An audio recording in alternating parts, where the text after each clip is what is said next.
Assalamualaikum warahmatullahi wabarakatuh. Kembali lagi di channel Suketir. Semoga kita dan kalian semua tetap diberikan rezeki yang melimpah dan dilancarkan untuk segala urusannya. Di kesempatan kali ini Mang Dayun akan bawakan sebuah cerita yang berjudul Sekte Pemakan Daging Manusia. Bagaimana dan seperti apa ceritanya? Langsung saja kita masuk ke ceritanya.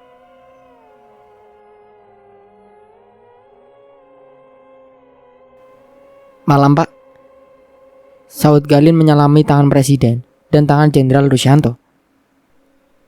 Silakan duduk. Presiden mempersilahkan tamunya untuk duduk. Ananda Galin, apa Ananda sudah menyiapkan semua laporannya? Tanya Jenderal yang kala itu, duduk menghadap Galin. Sudah. Galin lalu beranjak berdiri dan mengeluarkan beberapa laporan.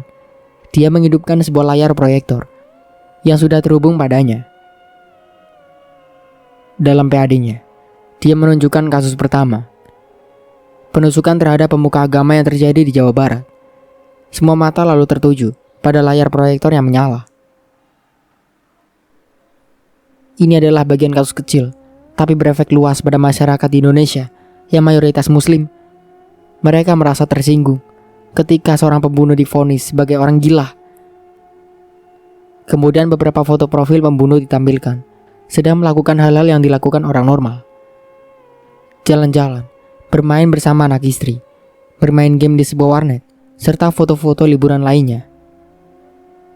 Dengan ditetapkannya oleh polisi bahwa laki tersebut gila, 2 jam setelah penetapan tiba-tiba foto-fotonya di media sosial bermunculan, seolah apa yang dikatakan polisi seperti sebuah kebohongan yang sengaja direkayasa permainan hukum. Padahal polisi sudah menetapkan pelaku sesuai dengan penyelidikan. Beberapa surat keterangan dari rumah sakit jiwa menyatakan bahwa perilaku salah satu pasiennya yang kabur dan efeknya begitu luas. Masyarakat menganggap bahwa ini rekayasa pemerintah sehingga kepercayaan rakyat sangat tipis pada negara, seolah-olah negara melindungi para kriminal. Dan di poin ini, polisi masuk dalam permainan mereka. Berganti ke gambar berikutnya, pemboman di gereja.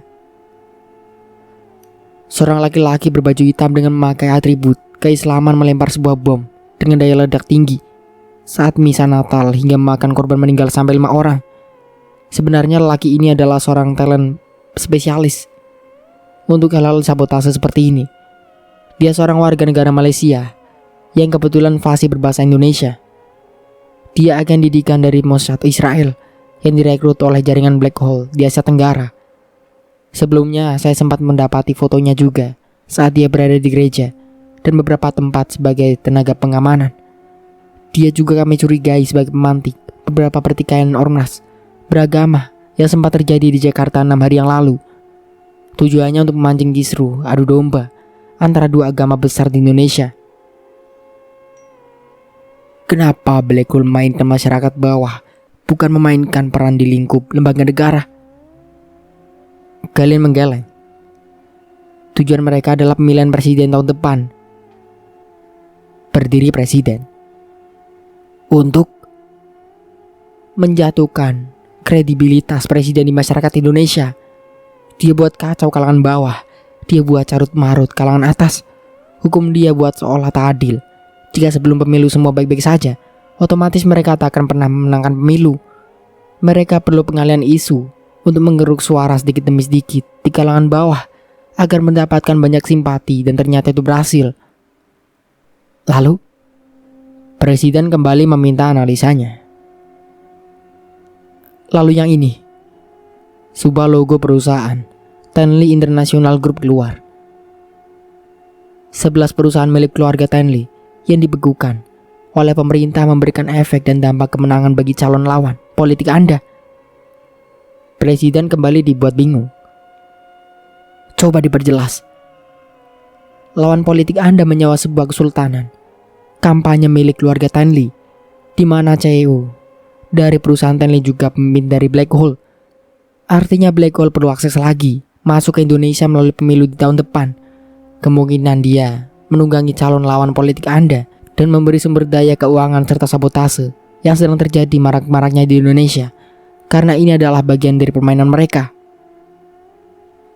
Terdiam sejenak presiden. Tidak ada sepatah kata yang keluar. "Perlu saya lanjutkan, Pak?" tanya Galin. "Oh, silakan." "Apa efek dari pembekuan perusahaan Tenli di Indonesia?" "Pertanyaan bagus," sambung Galin. Lalu mencari beberapa file di pad sampai dia menemukan file rahasia negara. "Boleh saya bertanya, atas ide siapa pembekuan perusahaan Tenli?" Pembekuan aset PT Tenli artinya Indonesia sedang menabuh gendera perang terhadap Blackwall dan sekutunya. Ketika Anda membekukan perusahaan mereka, artinya Anda memberi satu akses kemenangan pada mereka. Jenderal Rusyanto hampir mengangkat tangan memotong opini Galin. Namun dengan cepat Galin menepis memberi isyarat, jangan dulu bertanya. Indonesia bergantung pada ekspor minyak mentah perusahaan Cina Exxon. Perusahaan ini belakangan diketahui milik anak perusahaan dari PT Tenli. Dengan dibekukannya aset milik keluarga Tenli, otomatis Indonesia tidak bisa lagi menjual minyak sawit mentah. Dan ini membuat ratusan perusahaan sawit berhenti produksi. Prediksi saya, kurang lebih 3 bulan lagi akan terjadi PHK besar-besaran. Otomatis akan ada jutaan pengangguran baru di Indonesia dan akan berefek pada elektabilitas Anda, Pak Presiden, di pemilu ini. Dan Anda akan kehilangan sekitar 12% suara dari kaum buruh. Terdiam Jenderal Rusyanto mendengarkan pemaparan Galin. "Artinya kita kalah dan harus mencairkan lagi perusahaan bos mafia itu?" "Ya," jawab Galin dengan pasti. "Kau yakin dengan prediksimu?" "Saya tidak memprediksi, Pak, tapi saya berhitung," jawab Galin meyakinkan pertanyaan jenderal. "Lalu apa saran Anda?" Presiden bertanya. "Buat lagi satu penantang pemilu." Saling berpandangan presiden dan jenderal, lalu memandangi Galin yang masih berdiri di antara layar proyektor. "Kenapa saya katakan harus ada satu penantang lagi? Jika Anda, Bapak Presiden, bermain head to head dengan lawan politik Anda, saya pastikan Anda kalah telak dalam pemilu ini. Musuh Anda terus menggerus suara Anda di kalangan bawah. Saya pastikan 15-20% suara itu akan menyeberang ke lawan politik Anda. Dan Anda harus rela kehilangan belasan persen suara. Untuk mengantisipasi suara hilang itu, maka perlu dibuat calon penantang baru sebagai calon alternatif." "Lalu?" Presiden bertanya dengan serius. "Untuk menutup kemenangan musuh, saya akan pikirkan untuk membuat pemilu kali ini menjadi 2 putaran. Karena kemenangan lawan Anda pasti di depan mata dan tidak bisa dibendung. Di putaran pertama saya hitung, musuh menang dengan perolehan suara di atas 40%. Dan Anda mungkin di sekitar 39%. Sisanya dimiliki oleh calon alternatif, sekitar 20% lebih. Dan karena tidak ada yang mencapai angka 50%, maka pemilu akan diulang 2 kali." Jenderal Rusyanto mengangkat tangan. "Lanjutkan, Pak," balas Galin. "Siapa aktor yang akan jadi calon presiden pemecah suara?" Galin menunjuk. "Anda, Pak." Jenderal angkat bahu. Dia merasa tak nyaman ketika Galin menyebut dia menjadi calon presidennya. "Kenapa harus saya?" "Nama Bapak saat ini sedang berada di atas daun politik Indonesia. Dan itu melebihi prestasi presiden sendiri. Yang Bapak lakukan hanya tinggal membuka berita tentang pemberantasan sekte kanibal dan membuka peranan Anda dalam strategi pembajakan pesawat yang baru saja terjadi." Malam itu, hampir 4 jam lebih mereka berdiskusi membahas rencana menjaga Blackwall dan memancing pemimpinnya agar bisa berekstradisi dari Singapura ke Indonesia. Tujuan Galin selanjutnya adalah mencari tahu asal-usul Tenli Bayun bin Raja yang sampai saat ini masih tercatat sebagai warga negara Indonesia. Membongkar habis kasus, bagaimana dia bisa menguasai puluhan perusahaan besar dunia tanpa membeli saham-sahamnya sepeser pun. Lalu, bagaimana jika sudah terjadi 2 putaran? Terlihat tangan jenderal dan presiden menulis hampir bersamaan di sebuah catatan kecil. Saat pemilu bisa kita arahkan ke 2 putaran, otomatis suara dari pendukung jenderal jadi suara kosong. Maka, buatlah kesepakatan. Nantinya jenderal bersekutu pada Bapak Presiden, sehingga mayoritas suara jenderal akan menyeberang ke basis suara pemilik presiden. Dengan begitu, kita akan menjadi pemenangnya. Semudah itu? Presiden bertanya. Itu tidak mudah, Pak. Itu sulit. Balas Galin disambut tawa dua orang penting itu. Kenapa harus ada satu lagi penantang pemilu? Rupanya Jenderal Lusanto masih belum yakin rencana Galin. Galin menyusun gelas kopi miliknya dan milik presiden untuk memberi ilustrasi strategi pemilu nanti. Jika yang maju dua calon presiden, otomatis serangan kampanye lawan politik fokus menyerang presiden dengan banyak sekali amunisi serangan. Tapi jika calonnya 3, maka serangan politik mereka terbagi menjadi 2 dan fokusnya akan terbagi. Lalu apa akhirnya? Kita bisa menyerang kampanye mereka secara bersamaan. Jenderal Lusanto mengernyitkan dahi. Lalu, modal politik dan dana kampanyenya dari siapa? Galin menunjuk ke presiden dan disambut dengan tawa terkekeh. Seminggu setelah pertemuan rahasia itu, ternyata presiden benar-benar mendengarkan semua saran dan rencana Galin. Apa yang Galin lakukan saat ini bukanlah untuk memenangkan salah satu calon presiden, tapi tujuannya untuk memenangkan Indonesia, agar tak ada lagi jaringan kriminal yang menyusup ke dalam sistem negara. Jika sampai itu terulang, maka dipastikan Indonesia akan kembali hancur dan terpuruk seperti dulu lagi. Hukum yang tak adil, mafia yang berkuasa, narkoba di mana-mana, kejahatan, pencurian semakin menjadi-jadi, serta semua bisnis haram menjamur di mana-mana. Selama masa kampanye, Galin mendapat ruang khusus untuk dia bekerja, memantau semua perkembangan politik di Indonesia. Dia memiliki semua akses ke seluruh jaringan pemerintah. Dia bekerja dalam bayangan, tak terlihat dan tak terkontrol oleh siapapun. Bahkan musuh pun sama sekali tak mengira bahwa politik yang dijalankan pemerintah adalah permainan di jari Galin. Kejadian demi kejadian terjadi.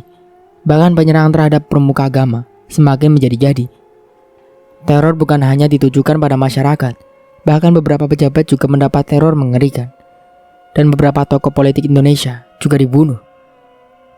Pertarungan kian memanas dan sengit. Para penakut mendesak pemerintah agar mencairkan semua perusahaan Tenli yang dibekukan.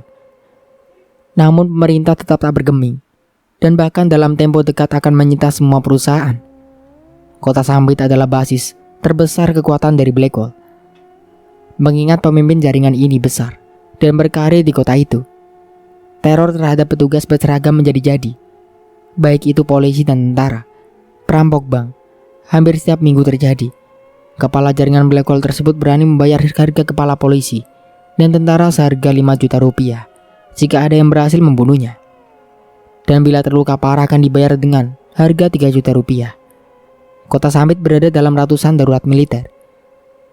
Saat Galin turun dari pesawat, penjagaan super ketat diterapkan di bandara kota ini. Sambit seperti berada dalam kondisi perang. Para tentara di mana-mana menenteng senjata laras panjang. Sambit saat ini sedang berperang melawan para preman bayaran. Sesampainya di Sambit, Galin langsung menuju penjara menemui seorang mantan penyidik bernama Ikhwan. Galin mendapat info bahwa dahulunya Ikhwan adalah penyidik yang dijebloskan ke penjara oleh Bayun, anak buahnya sendiri, dengan tuduhan bahwa Ikhwan telah melakukan pembunuhan berencana kepada 5 orang sekaligus demi menutupi kasus skandal perselingkuhan dengan wanita bernama Vianti. Sesampainya di penjara, Galin menemui seorang laki-laki berusia tak lebih dari 42 tahun. Laki-laki itu terlihat sedang aktif menjadi seorang pendakwah di lapas. Dia sering mengisi kegiatan masjid, baik itu ceramah maupun mengaji. Wajahnya yang mulai terlihat tua, dengan jenggot panjang di bawah dagu, seakan-akan menggambarkan keilmuan agamanya yang tinggi. Assalamualaikum. Sebuah sapaan dari laki-laki yang sejak tadi ditunggunya. Galin menoleh dan menjawab, Waalaikumsalam. Seraya menjabat tangan dan mempersilahkan Ikhwan duduk di depannya. Ada apa gerangan? Sepertinya penting sekali, ucap Ikhwan karena sebelumnya hampir tak pernah dia diundang oleh orang asing. Bapak kenal dengan laki-laki ini? Sembari membenarkan kacamata, Ikhwan memperhatikan foto yang diberikan padanya. Ya, aku Aku sangat kenal. Bapak tahu namanya? Iya, saya tahu. Laki-laki ini Bayu namanya. Saya mendapat info bahwa dulu Bapak pernah menangani kasus pembunuhan. Dan ternyata kasus yang Bapak usut sebaliknya justru menyerang Bapak sehingga Bapak menjadi tertuduh melakukan pembunuhan. Iya, betul sekali. Sembari ia melihat foto Bayun lagi. Jika saya minta bantuan Bapak, apakah Bapak bisa bantu saya? Tersenyum Ikhwan. Bantuan seperti apa? Adik meminta bantu pada seorang narapidana seperti saya. Saya sedang menghadapi kasus untuk menangkap manusia ini. Sebagai orang yang pernah punya pengalaman menghadapi orang ini, tentu sedikit banyak Bapak punya pengalaman bagaimana licinnya manusia ini. Di mana dia saat ini? Singapura, Pak. Oh. Ikhwan memainkan jenggot putihnya. Apa dia salah satu orang yang membuat kekacauan di kota ini? Iya, Pak. Saya memerlukan beberapa file asli tentang orang ini. Arsip yang ada di kantor polisi tak cukup untuk saya menyeret orang ini. Ikhwan tak banyak bicara. Wajahnya tampak sedang berpikir. Ia kembali teringat anak dan istrinya yang meninggal 5 tahun yang lalu. Ikhwan berusaha mencari bukti keterlibatan Bayun dalam kasus pembunuhan seorang nenek dan membunuh satu keluarga sekaligus. Akan tetapi rencana itu sia-sia dan menyebabkan kecelakaan mobil yang membuat anak dan istrinya meninggal secara tragis. Sehingga dia pun saat ini terus mendekam selamanya dalam penjara. Saya akan beritahu adik. Hanya saja saya tak bisa meninggalkan penjara ini. Saya divonis seumur hidup penjara oleh pengadilan di kota ini. Saya akan bantu Bapak keluar. Untuk apa? Bapak saat ini lebih suka di sini. Di luar pun Bapak sudah tidak punya siapa-siapa lagi. Bapak sudah tidak punya siapa-siapa lagi. Kalau keluar dari sini pun sudah tidak ada keinginan. Terlihat bola matanya berkaca-kaca. Galin dapat merasakan sebuah rindu yang begitu dalam, begitu memuncak dalam hatinya. Kecintaannya akan pekerjaan ternyata turut ikut menyeret anak dan istrinya ke dalam derita yang pahit.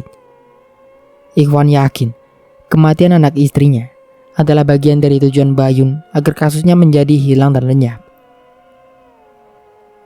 Apakah Bapak tidak ada keinginan sama sekali untuk keluar dari penjara? Saya sedang memerlukan tim untuk dapat membantu negara ini memerangi penjahat seperti dia. Galin memerlukan waktu yang lama untuk bisa meyakinkan Ikhwan. Hingga akhirnya Ikhwan bersedia membantunya menyelesaikan misi dari rencananya memerangi Bayun. Negara mendukung penuh seluruh rencananya, dan dia bisa melakukan apa saja dengan restu presiden dan orang-orang penting di istana. Jika kamu memang bisa mengeluarkanku, baiklah, aku akan keluar. Hanya saja satu pintaku. Begitu semua urusanmu selesai, izinkan aku untuk kembali berdiam di lapas. Bagiku saat ini, lapas adalah rumahku dan penghuninya keluargaku. Di luar sana pun, aku seperti terpenjara karena aku sudah tak mengenal siapapun, baik itu kawan atau keluarga. Baiklah, Pak, ucap Galin yang ketika itu langsung menghubungi seseorang. Halo? Halo, Pak? Saut suara dari seberang. Mainkan plan A. Baik, Pak. Berapa lama? 1 jam, Pak. Terlalu lama. Baiklah, Pak. 45 menit dari sekarang. 30 menit. Galin menegaskan kembali. Baiklah, Pak. 30 menit dari sekarang. Beri kodenya jika misi berhasil. Siap, Pak. Selesai menutup telepon dari Galin berkata kepada Ikhwan. Saya perlu waktu 30 menit untuk memastikan Bapak bisa keluar dari sini. Tersenyum Ikhwan sambil menyeruput air kopi yang sudah hampir dingin.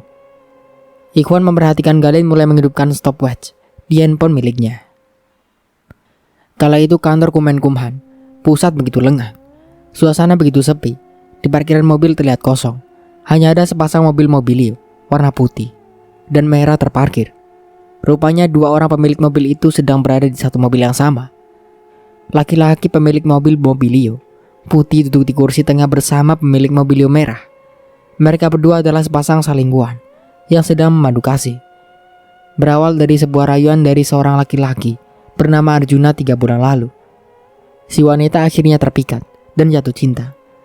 Lelaki yang menjadi kekasih gelapnya itu seorang diploma berumur 29 tahun. Jauh lebih muda dari si wanita yang sudah berumur 38 tahun. Dua sejoli itu sedang sibuk bermadu cinta. Entah setan apa yang merasuki. Mereka nekat melakukan hubungan suami istri di dalam mobil yang berada di lokasi parkiran mobil Kemenkumham. Rupanya perbuatan mereka menarik perhatian petugas security gedung yang sedang patroli. Petugas itu mencari tahu apa yang dilakukan dua manusia itu karena menunjukkan adanya tanda-tanda perbuatan asusila di dalam mobil. "Ngeliat apaan lu, Bang?" "Nyoh." Laki-laki itu menunjuk mobil merah di parkiran.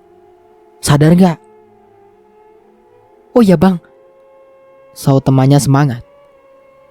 "Ambil HP gue." "Baik, Bang." Kamera handphone dalam keadaan on kamera. Mereka bersama 6 rekannya yang lain mendatangi mobil merah itu. Dan saat digerebek, ternyata mereka mendapati sepasang sejoli yang sedang bermadu cinta. Sebuah pukulan telak menghantam wajah kedua pelaku. Mereka tertangkap basah, sedang melakukan perbuatan mesum. Keduanya pun dibawa ke kantor Kemenkumham. Betapa terkejutnya rekan sekantor. Mereka tak menyangka wanita yang bernama Sumaidah Saratandi melakukan perbuatan mesum bersama laki lain, padahal dia memiliki anak dan suami. Stopwatch berhenti dan handphone Galin berbunyi. Sebuah telepon masuk. "Misi sukses, Pak." "Terima kasih," ucap Galin, seraya mematikan handphonenya dan merubah tujuan panggilan ke kantor Kemenkumham. "Halo, ada yang bisa saya bantu?" Bisa bicara dengan Ibu Sumaidah Saratandi. Entah apa yang dia inginkan. Sepertinya operator itu sedang bingung. Operator itu pun mengarahkan untuk menghubungi nomor telepon kepala dinas Kemenkumham. Misi Galin tercapai untuk membebaskan Ikhwan. Hal pertama yang dia lakukan adalah menyingkirkan Saratandi. Wanita itu memegang peranan penting dalam tiap data narapidana. Setelah sukses mengeluarkan Ikhwan dari penjara, tujuan utama yang dilakukannya adalah mencari berkas-berkas penting yang berkaitan dengan Bayun. Suasana haru bahagia tampak terlihat di wajah Ikhwan saat dia melihati jalur-jalur kota di sepanjang jalan kota Sambit. Memorinya seperti flashback, lagi seperti pertama kali dia meninggalkan kota itu dan terkurung selama 5 tahun di dalam penjara akibat menanggung sebuah kesalahan, di mana kesalahan itu bukan dia yang melakukannya. Ikhwan menginjakkan kaki lagi di lantai keramik kantor polisi. Tempat di mana dahulu dia bekerja, dia teringat. Sungguh betapa gagah dan tamannya dia dahulu saat pernah menjadi salah satu tim penyidik di kota itu. Tangan-tangannya begitu fasih. Ikhwan masih mengingat betul kasus terakhir yang dia tangani. Beruntung file-file yang terakhir dia simpan ternyata masih ada dan belum hilang. Dan dia memberikannya kepada Galin untuk diselidiki. Hampir 1 jam mereka berada di tempat itu, mempelajari satu demi satu kasus 5 tahun yang lalu. Sampai akhirnya Galin mengambil kesimpulan bahwa orang yang ia selidiki itu kejam, berbahaya, pandai dan sangat cerdik. Jika ingin bermain dengannya, memang harus memiliki segudang rencana. Oleh karena kepiawaiannya dalam mengatur setiap strategi begitu sangat halus dan sempurna sekali. Hari itu Galin kembali aktif mengumpulkan semua orang-orang kepercayaannya untuk masuk ke dalam tim strateginya. Kali ini dia akan bermain cantik, seperti cantiknya permainan Bayun. Dia akan pancing Bayun bagaimana caranya agar manusia itu keluar dari lubang persembunyiannya di Singapura. Dan langkah selanjutnya yang diambil Galin adalah membongkar makam Vianti. Tujuannya memancing reaksi Bayun karena dia mendapat informasi bahwa Bayun masih sering kembali ke kota itu hanya demi menjenguk makam kekasihnya. Galin pun mengatur rencananya bahwa komplek makam Sola akan dibangun sebuah gedung publik dan mayatnya di dalamnya akan dibongkar dan dialihkan menjadi kuburan massal di luar kota. Dan nantinya semua mayatnya akan dikubur jadi satu menjadi kuburan massal. 2 bulan telah berlalu, kampanye semakin ramai. Tim antar tim saling serang. Galin mempelajari tiap peta politik masing-masing calon. Dia mainkan ritme agar Jenderal Lucianto mendominasi suara lapangan. Perkiraan ini tak pernah disangka oleh sekelompok musuh, sehingga fokus serangan berbagi-bagi. Berita demi berita kebohongan bermunculan di mana-mana, dan yang benar dianggap bohong lalu yang bolong terkesan terlihat benar. Fitnah dan fitnah makin menjadi-jadi. Perang politik di Indonesia menjadi perang yang sangat mahal. Tujuannya tidak lain dan tidak bukan untuk mengolah bangkrut keuangan tim kampanye musuh. Di luar negeri, Galen meminta bantuan Azhar untuk mengirim Bayon ke Indonesia melalui berbagai cara, ancaman dan lain sebagainya. Sebagai pengusaha besar, Bayon sangat dilindungi oleh pemerintah Singapura karena sistem di negara itu begitu sangat melindungi para investor yang menanam modal di negara Singa tersebut. Rencana Galen membongkar makam Vianti benar-benar dia lakukan, dan berita itu sampai di telinga Bayon. Bayon pun mengutusnya beberapa anak buahnya untuk menyelidiki semua berita itu. Betapa marahnya Bayon setelah tahu dia bawa makam kekasihnya benar-benar dibongkar. Ia menawarkan uang 1 miliar untuk kepala dari dalam pembongkaran makam itu. Marwa menemui Galen. "Bang, udah dengar berita tentang harga 1 miliar kepala abang?" Tertawa Galen. "Abang kira harganya 10 miliar. Ternyata cuma 1 miliar. Terlalu murah untuk ukuran kepala abang," kelakarnya. "Hush, abang, kenapa bicara kayak gitu?" Marwa melempar abangnya dengan tisu bekas.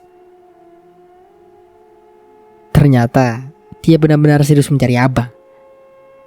"Serius lah, manusia seperti itu tidak main-main bang. Lagian abang juga, masa kuburan pacar orang dibongkar? Marahlah dia bang." "Sebenarnya abang perlu akses untuk bertemu orang ini. Caranya? Abang akan menawarkan diri bertemu dengannya." "Ya caranya gimana bang?" "Menyuruhnya datang ke Indonesia." "Tidak semudah itu bang. Abang sudah punya partner. Dia akan bantu pekerjaan abang untuk menangkap manusia ini." "Siapa?" Marwa diolah penasaran. "Pak Ikhwan." "Apa tugasnya?" "Abang akan mengaktifkan dia lagi sebagai kepala penyidik kepolisian. Semua yang berkaitan dengan kasus pertama akan diungkap di publik, sehingga semua track record Bayon terbuka. Dan abang akan bikin dia menjadi musuh rakyat, bukan lagi musuh pemerintah saja." Seorang pengacara terkenal dipakai oleh Galen untuk membuka lagi kasus kematian nenek Sima. Dari awal semua bukti-bukti dikumpulkan dan diberikan lagi kepada pengacara kondang itu. Di luar negeri, Azhar juga beraksi atas petunjuk dan bekerjasama dengan Galen. Sabotase demi sabotase diolah oleh Azhar guna menciptakan sebuah fitnah terhadap perusahaan Tenli. Negara Singapura yang awalnya membela terang-terangan posisi pemimpinan Tenli Internasional, grup mulai goyah. Negara itu terus mendapat tekanan demi tekanan, mengingat keterlibatan Sang Cheo pada jaringan kriminal Black Hole. Beberapa perusahaan milik Tenli dibekukan.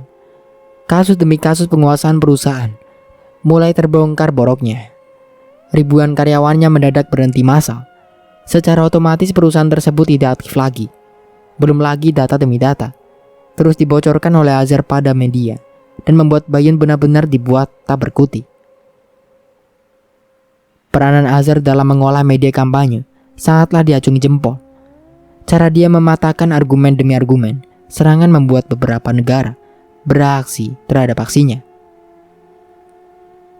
"Lin, sebuah informasi memastikan Bayon sudah keluar dari Singapura melewati jalur laut di Batam." "Kapan?" "Malam ini juga, Lin." "Terima kasih infonya," ucap Galen menutup telepon. Lalu dia lanjut menelepon Kapolri, memberitahukan perihal masuknya kembali Bayon di Indonesia. Malam itu juga, penjagaan super ketat dilakukan di pelabuhan Tanjung Balai. Beberapa polisi berjaga ketat di sepanjang jalan keluar dan masuk. Semua orang ditata dengan ketat, wajah serta identitas lainnya. Ternyata sampai 1 malam berlalu, Bayon tidak juga ditemukan. Galen menanti-nantikan kabar tentang Bayon, akan tetapi tetap saja tidak ada kabar yang memuaskan. Sampai seminggu kemudian ditemukan kabar bahwa dia berada di kota Kasongan, di kecamatan Kerengpangi, Kalimantan Tengah. Di kota itu Bayun membangun massa. Dia membiayai 2 suku besar demi merancang perang suku. Dia memanfaatkan semua memori konflik yang pernah terjadi dan membuat sebuah huru-hara besar demi menyelamatkan nyawanya dan bersembunyi di balik masalah besar Indonesia. Bayun memicu konflik, dimulai dari perselisihan antara 2 etnis, antara etnis lokal dan etnis pendatang. Dia membayar 15 juta per orang untuk memprovokasi massa dan membawa nama sebagai etnis pendatang. Kejadian itu dirancang seolah seperti kejadian kriminal biasa, perkelahian di sebuah tempat hiburan di desa pertambangan, Emas Ampalit, di mana dalam rencananya dia menyuruh orang untuk membunuh Landung Anak, seorang kepala adat dari etnis lokal. Di dalam rencananya, ia menyuruh orang memukuli anak kepala suku sampai tewas. Dengan tewasnya Landung, kesempatan ini dipakai Bayun untuk memprovokasi 300 orang dari etnis lokal agar membuat kericuhan dengan mendatangi kantor polisi dan mengambil pelaku dari dalam sel tahanan. Malam itu jam 12 malam, sebuah nomor asing menelepon Galin. Dengan mata setengah sadar, Galin mencoba memperhatikan nomor baru. Halo? Halo Mr. Galin. Indonesia, Shaudul, Idul Genci. Galin meneguk liur. Bagaimana bisa ada orang asing bisa mengetahui identitas aslinya? Where are you? Kita sama-sama orang Indonesia. Kurasa ada baiknya kita sama-sama berbahasa Indonesia. Kamu ingin bermain matematika denganku? Saud Galin. Lalu disambut suara kekekan tertawa dari handphonenya. Sebagai seorang pemain yang mengatur strategi permainan, kurasa saatnya kita bermain nyata. Karena selama ini kamu bermain bayangan. Aku tahu betul, kamu adalah orang yang dibalik hancurnya black hole di Indonesia. Dan kamu juga yang membuat permainan sehingga aku sampai ke Indonesia lagi. Belum sempat Galin menjawab, Bayun lanjut mengucapkan sebuah perkataan. Aku akan tantang kamu. Bagaimana kamu bisa mempertahankan permainanmu? Permainanmu begitu cantik, Bung. Bahkan aku sendiri tidak bisa membaca permainan yang kau mainkan. Tapi percayalah, setiap manusia memiliki batas kelemahan. Dan kelemahanmu sedang aku mainkan. Balas Galin. Apa tujuanmu ke Indonesia? Ingin menyerahkan diri atau sebaliknya? Kamu ingin menyerang? Oh iya, aku tersinggung dengan sayembara 1 miliarmu. Seharusnya kepalaku lebih mahal dari nilai receh yang kamu sayembarakan. Hampir 1 jam penuh Galin dan Bayun saling meneror satu sama lain. Akan tetapi apa yang dilakukan Bayun justru membuat Galin menjadi tahu siapa sebenarnya Bayun. Keesokan paginya, sebuah berita di televisi memberitakan tentang penyerangan di sebuah kantor polisi. Massa menyerbu kantor polisi dan mengambil secara paksa tahanan pembunuh Londong, anak seorang kepala suku. Berita itu menjadi populer di mana-mana hingga memancing reaksi etnis pendatang. Siang itu kondisi sangat mencekam akibat rumor yang menyatakan bahwa beberapa etnis pendatang di Katingan menyimpan sejumlah bom rakitan. Bahkan berembus isu mengenai rencana pemboman pada rumah-rumah ibadah. Gary Van Klinken dalam Perang Kota Kecil, Kekerasan Komunal, dan Demokrasi Indonesia menjelaskan bahwa pengusiran di Katingan memicu etnis pendatang di seluruh Kalimantan Tengah bersikap defensif.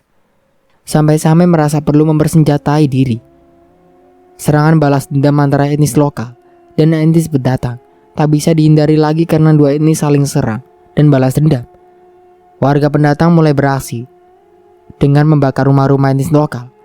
Jika ada penghuninya maka penghuninya pun akan dibantai. Tak peduli itu wanita ataupun anak-anak. Ternyata peristiwa penyerangan inilah yang kemudian menyaut konflik yang lebih masif antara etnis lokal dan etnis pendatang, hingga merambah hingga ke kota Sambit. Selama 2 hari sejak penyerangan rumah toko besar etnis pendatang di kota Sambit masih bertahan, bahkan berani melakukan sweeping terhadap pemukiman-pemukiman etnis lokal. Situasi berbalik setelah 2 hari kemudian. Sejumlah besar etnis lokal dari luar kota bersatu berdatangan ke Sambit. Konflik secara terbuka pun tak dapat dielakkan. Berbagai senjata tradisional seperti mandau, lunju atau tombak, sumpit, bahkan senjata api yang mereka sebut tumdum dijadikan senjata untuk melawan perlawanan terhadap warga etnis pendatang. Sementara itu, warga etnis pendatang sendiri menggunakan celurit dan sejumlah bom rakitan sebagai senjata tandingan. Konflik sudah memasuki hari ketiga. Sekitar 500 orang etnis pendatang tewas. Lebih dari 100.000 orang etnis pendatang yang selamat terpaksa mengungsi keluar Sampit untuk menghindari persekusi. Bentrokan di kota Sampit menjadi meluas hingga lingkup provinsi. Kerusuhan menyebar sampai ke daerah pedalaman yang berjarak 100 km di utara Sampit. Hanya dalam hitungan 4 hari, pejuang-pejuang etnis lokal melanjutkan kampanye pembersihan etnis pendatang. Mereka melakukan pembersihan sentro Kalimantan Tengah sampai ke ujung jalan raya Trans Kalimantan hingga ke Kaula Kapuas di Tenggara dan sampai di Pangkalan Bun di barat. Hampir 90% dari populasi etnis pendatang di provinsi itu, atau dengan jumlah total 120 sampai 130 ribu jiwa, telah melarikan diri. Perkiraan yang bisa dipercaya mengenai jumlah korban tewas berkisar dari 500 sampai hampir 1.300. Sebagian besar diantaranya etnis pendatang, atau catatan Van Klinken, profesor sejarah Asia Tenggara pada University of Amsterdam dalam perang kota kecil. Negara dibuat bingung entah bagaimana cara menghentikan tindakan Bayun yang luar biasa ini, hingga negara sempat memilih opsi berdamai jika dalam waktu 15 hari konflik tidak juga usai. Mengingat sudah banyaknya korban jiwa yang meninggal akibat keserakahan Bayun. Saat meletusnya perang etnis di kota Sampit benar-benar membuat kondisi politik di Indonesia menjadi kacau. Tidak tertangkapnya Bayun adalah salah satu alasan mengapa konflik ini bisa pecah. Oleh karena permainan Bayunlah sehingga perang sipil ini meletus dan meluas ke seluruh provinsi Kalimantan Tengah. Jenderal Rusanto yang saat itu berada di Jakarta mengarahkan mengirim tentara dari Banjarmasin untuk membantu pemulihan keamanan di seluruh Kalimantan Tengah. Kapolri juga turut mengirim anggota BRIMOB kepala 2 untuk turut dikirim ke kota Sampit. Galin masih berada di Sampit. Dia memberanikan diri ikut terlibat secara terbuka dan tak memperdulikan lagi identitasnya mulai diketahui oleh khalayak umum dalam menyelesaikan konflik etnis yang dinyalakan oleh Bayun. Sungguh kali ini dia benar-benar tak menduga permainan Bayun akan seluas dan sedahsyat ini. Tak tanggung-tanggung, belasan ribu orang sudah menjadi korban dan puluhan ribu lainnya terpaksa harus diungsikan keluar pulau. Perang etnis kali ini benar-benar paling barbar dan brutal. Tak pilih-pilih korban lagi. Tak peduli orang tua, wanita dan anak-anak. Siapa saja yang berbeda etnis akan langsung dibantai. Bulan ini tinggi-tingginya curah hujan. Hampir setiap hari kota Sampit diguyur hujan deras. Bekas bara api yang menghanguskan ratusan rumah masih tersisa asapnya. Para pemadam kebakaran tiada henti-hentinya bekerja menyiram rumah-rumah korban pembakaran dari para perusuh. Hampir seluruh warga dari etnis pendatang telah berhasil diungsikan oleh petugas. Mereka dijemput langsung ke rumah-rumah oleh aparat. Sejumlah pasukan gabungan polisi dan tentara bersatu padu dalam memadam kerusuhan yang sedang terjadi di kota itu. Bagi orang awam, kerusuhan ini hanyalah sebuah kerusuhan antar etnis. Namun bagi yang paham sesungguhnya, yang terjadi saat ini adalah by design. Kerusuhannya memang dirancang oleh orang lain, dan pelakunya kemungkinan adalah Bayun sebagai pemimpin Black Hole. Bagian dari kontrak politik agar bisa memenangkan salah satu calon presiden. Dan negara fokusnya lebih kepada konflik. Hingga lupa bahwa institusi yang bernama KPU sudah dimasuki oleh orang-orang pilihan yang piawai memainkan suara pemilih. Warga masih ketakutan keluar dari rumah. Denyut kehidupan belum berjalan normal. Pasar yang menjadi pusat perekonomian belum ada yang buka. Angkutan kota juga hanya sedikit yang berani turun ke jalan. Beberapa toko mulai jadi korban penjarahan. Oleh karena itu, tidak ada satu toko pun yang berani buka. Suasana sangat mencekam. Sore itu setelah hujan reda, Galin berada di pelabuhan. bukan sebagai ahli strategi ataupun sebagai pejabat wakil dari pemerintah. Kehadirannya di tengah-tengah pengungsi lebih kepada urusan kemanusiaan. Dia ikut serta dalam pembagian makanan, menjemput pengungsi yang terjebak di antara perusuh. Untuk sementara aku cukupkan dulu ceritanya sampai di sini. Sampai jumpa kembali di part berikutnya. Saya Mang Dayun pamit undur diri. Kurang lebihnya mohon maaf. Wassalamualaikum warahmatullahi wabarakatuh.